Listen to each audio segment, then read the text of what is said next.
Universitas PGRI Palembang terus komitmen menjaga mutu sesuai dengan slogan "Melaju dengan Mutu". Setelah menerapkan dengan ketat Turnitin kepada karya ilmiah mahasiswa, kini UPGRIP juga mengawal karya ilmiah mahasiswa untuk didaftarkan hak kekayaan intelektual hakinya. Jadi setiap karya ilmiah, tesis terdaftar hakinya. Dunia semakin maju, hak seseorang akan diakui secara hukum. Untuk itu dalam dunia akademik maka karya ilmiah harus dibuktikan secara hukum. Harus memiliki surat keterangan kekayaan intelektual yang dikeluarkan Kemenkumham supaya jadi karya resmi. Untuk dipublikasikan juga harus tertulis sudah dihakikan atas nama yang bersangkutan dengan tujuan untuk tidak dimanipulasi orang lain. Sekaligus jika untuk dibukukan maka dibuktikan dengan haki, maka royalti akan kembali ke yang bersangkutan. Dunia akan mengakui haki, ujar Rektor UPGRIP. Asok, Profesor Dr. Haji Bukman Lian, MM. MSI saat sambutan yudisium ke-44 program Pascasarjana Universitas PGRI Palembang di Aula Haji Aidil Fitri Syah lantai 5 Gedung Business and Science Center UPGRIP, Rabu tanggal 4 September tahun 2024. Selain mengawal karya ilmiah mahasiswa terdaftar haki di Kemenkumham RI disebutkan Bukman bahwa UPGRIP untuk tahun akademik 2024-2025 sudah menerapkan kurikulum baru, yaitu dengan 54 SKS, satuan kredit semester, seperti yang disyaratkan. Untuk yang di yudisium hari ini, bersyukur tamat masih dalam sistem lama. Namun mulai tahun ini ada perubahan kurikulum baru terutama bagi program Pascasarjana S2, yaitu total 54 SKS minimum menurut keputusan Menristek berdasarkan Permen Nomor 53 Tahun 2023. Namun demikian Pascasarjana UPGRIP akan menyesuaikan dan menyusun strukturnya dengan tidak membebani mahasiswa dan juga dosen. Semuanya dilakukan berdasarkan kajian akademik. Bagi mahasiswa dan dosen yang aktif maka mahasiswa dimungkinkan tetap menyelesaikan studinya dalam 3 semester. Untuk mahasiswa S1 kita sudah mulai tahun ini mereka bisa tamat tidak hanya melalui skripsi tapi dengan tugas yang lain seperti di semester 4 sudah dimintai pertanggungjawaban mereka akan tamat melalui apa? Apakah melalui skripsi, prototipe, proyek atau tugas karya ilmiah lain, yang diakui sebagai karya ilmiah setara dengan skripsi. Maka boleh tamat. UPGRIP selalu menerapkan standar yang berlaku tambahnya. Sementara itu, Ketua BPHP BPGRI pada Universitas PGRI Palembang Dr. Hajah Melia Rosani SHMH dalam sambutannya juga menegaskan tujuan untuk mendaftarkan haki sebetulnya supaya hasil karya mahasiswa tidak disadur orang lain. Namun itu sudah dianjurkan pemerintah karena banyak kejadian bahwa karya disadur oleh orang lain. Untuk mengatakan karya kita kalau tidak ada haki maka sulit. Maka dianjurkan Kemendikbud-Dikti. Itu karya kita walaupun ada Turnitin namun hak itu hak milik kita, kata Hajah Melia. Terkait penambahan SKS minimal menjadi 54 dengan sistem kurikulum baru, Hajah Melia mengatakan. Permen harus dilaksanakan untuk seluruh perguruan tinggi termasuk di UPGRI Palembang. Tinggal bagaimana teknik dan strategi akan dilakukan lembaga ini. Mahasiswa tidak terbebani dan lembaga melaksanakan sesuai dengan peraturan yang berlaku dengan bijak. Jadi buat kalian yang di yudisium hari ini, bersyukur tepat waktu 3 semester. Ke depan ikuti kurikulum baru. Ya Pak, sekalian Pak. Oke, dari sini Pak, sekali lagi Pak. 1, 2, 3. Oke. Selanjutnya kami mohon perkenan kepada Bapak Wakil Rektor 4, kepada lulusan terbaik dari Magister Manajemen Pendidikan, Bapak Firdiansa. Oke Pak, dari sini Pak. Sini 1, 2, 3. Ya. Oke. Ya, kami. Sekali lagi Pak. Oke. Dari sini Pak. Pak, sini Pak. 26, tapi sudah dirancang kurikulumnya, mereka bisa selesai dengan 3 semester. Asal sama-sama aktif. Mahasiswa aktif, dosen aktif, semua fasilitas di kampus ini digunakan dengan baik. Apa yang susahnya? Kalau selama ini kita susah ketika kita bimbingan, harus ketemu tatap muka dengan sang dosen, ya kan? Tetapi di PGRI tidak demikian. Kita punya fasilitas. Anda bisa bimbingan melalui dunia maya. Bimbingan saya hampir paling 10% yang ketemu dengan saya. 90%-nya saya ketemu di dunia maya. Mungkin mahasiswanya tidak kenal siapa rektornya, siapa bimbingnya, aku juga kenal secara fisik. Karena ketemunya cuma sekali atau 2 kali. Yang harus ketemu, ujian ketemu, proposal ketemu, dan lain-lain. Nah ini. Lalu yang kedua yang saya sampaikan bahwa kita akan tamat. Anda punya tugas akhir. Tolong tugas akhirnya pertama daftarkan di HAKI, hak kekayaan intelektual. Supaya apa? Supaya tesismu itu tidak bisa diambil alih atau diceplak atau diapakan oleh orang lain.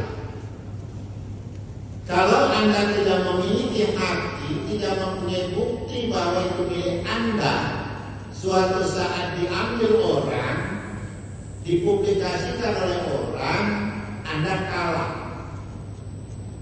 Mereka punya haki.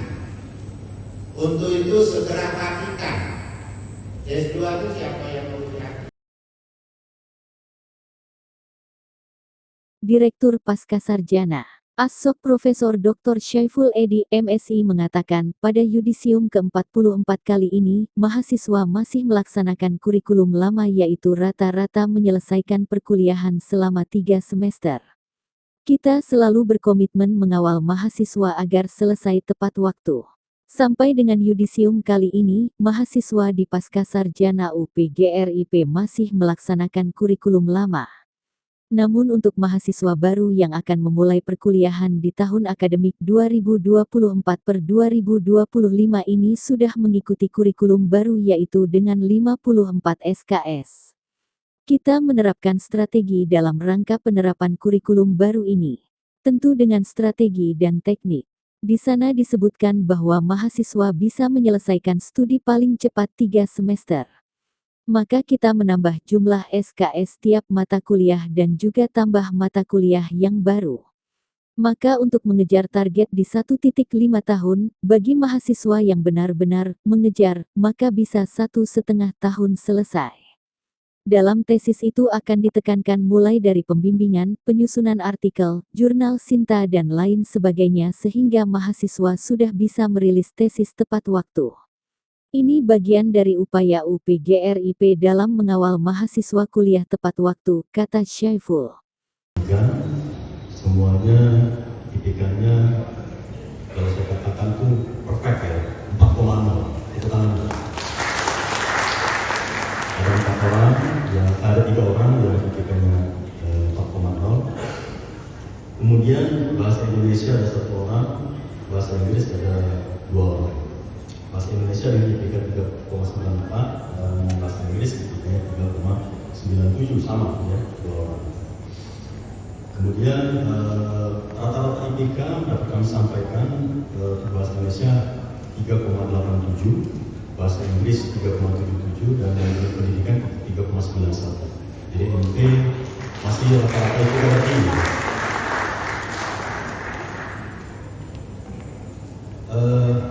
Tadi sudah diawali sambutan dari Saudara Hendra Batubara, Hendra ya. Luar biasa Ibu. Jadi mungkin saya tidak bisa apa namanya tadi Pak ya, membangun seperti itu ya. Terima kasih Pak Hendra ya. Dan kami yakin apa yang telah disampaikan tadi itu merupakan dari buku yang paling dalam dari kita bisa Muhammad Sallallahu Alaihi Wasallam.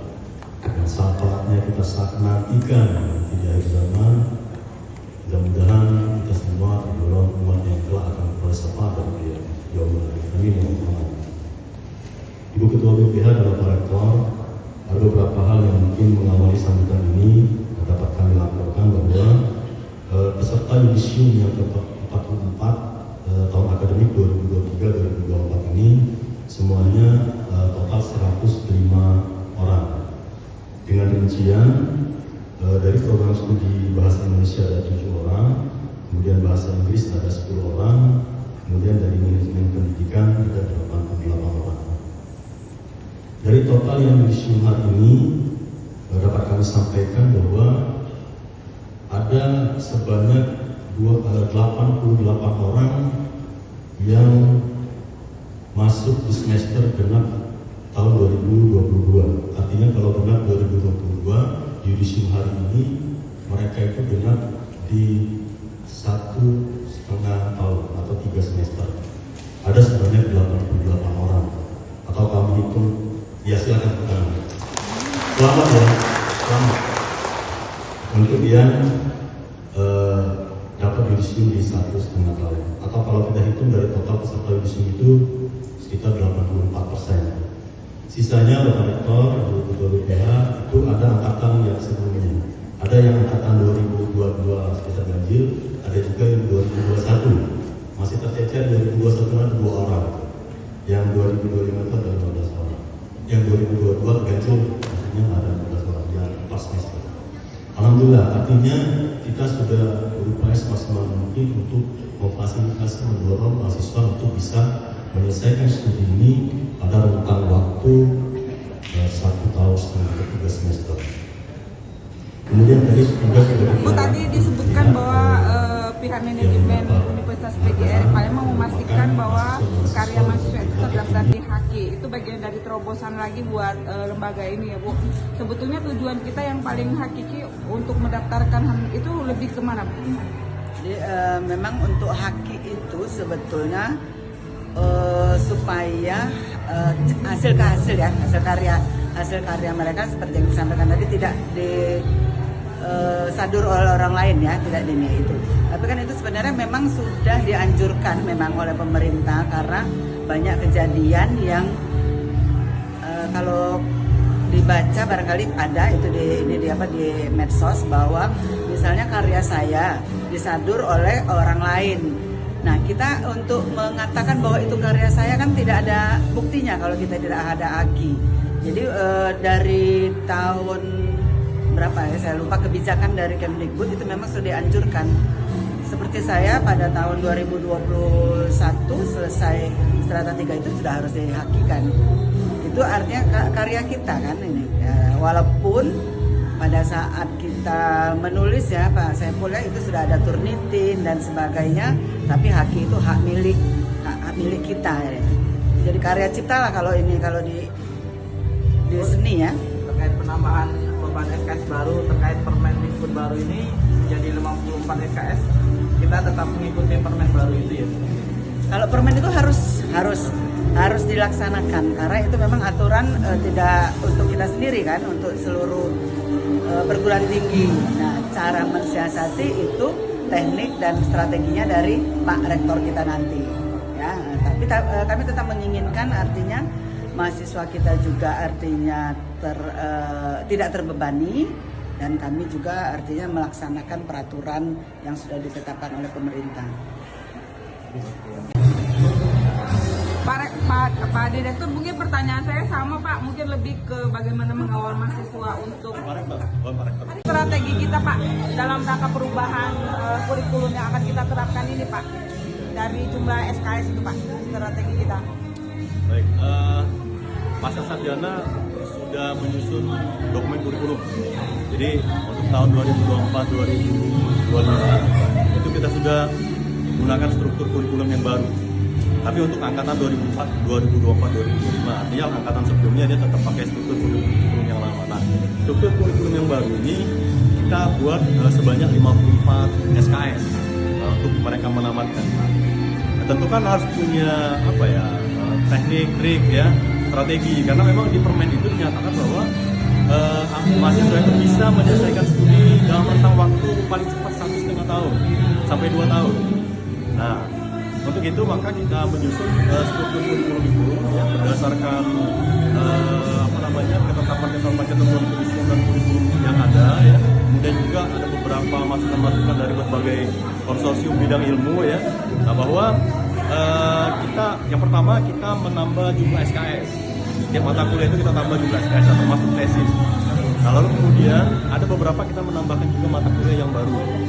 Nah, cuman memang tentu kalau kita ingin mengejar target di 1,5 tahun mahasiswa, maka seperti kata Pak Rektor tadi ya, mahasiswa yang benar-benar punya kemampuan artinya dia memang komitmen, kemudian dia belajar giat, itu bisa menyelesaikan dalam waktu 1,5 tahun. Artinya nanti di dalam tesis itu yang akan kita tekankan karena memang jumlah SKS-nya lebih besar ya. Mulai dari pembimbingan, kemudian juga penyusunan artikel untuk persyaratan mereka lulus, harus masuk di jurnal Sinta ya. Nah, itu akan kita lakukan pendampingan supaya nanti mahasiswa ini bisa merilis skripsinya itu tepat waktu.